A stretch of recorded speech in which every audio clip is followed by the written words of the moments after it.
Evoskill qui était très efficace sur ce coup.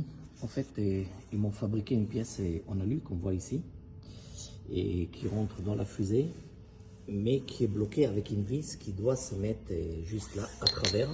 Voilà, c'est une vis comme celle-ci, voilà, qui rentre ici et qui bloque l'ensemble. Le problème, c'est que à chaque fois que les freins sont tellement efficaces et à chaque fois qu'on freine, ça crée un petit jeu et très fin dans la vis. Et ça, on est juste au niveau essai. Et donc, sur l'axe, il y avait un jeu de quelques dizaines de millimètres, mais ça amplifie vu la grandeur de la roue.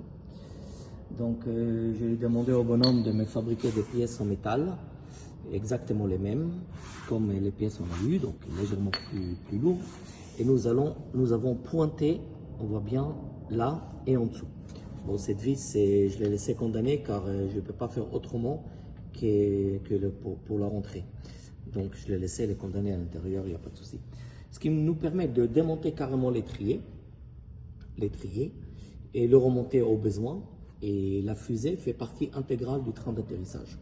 De telle manière que ces 4 vis maintiennent l'ensemble, la bague elle est soudée, la vis je l'ai percée pour ne pas laisser un trou et faire joli, et ça nous fait une sécurité supplémentaire. Et voilà. Et donc, voici le résultat de l'autre côté qui est déjà monté et peint. Voilà à quoi ça ressemble. Donc, nous avons une bague qui est complètement soudée à la platine et une vis de sécurité qui traverse d'un bout à l'autre et l'étrier qui ne bouge plus du tout. J'ai fait les essais tout à l'heure et c'est parfait. Voilà. En tout cas, merci Evoskill pour l'efficacité et la réaction. Et voilà.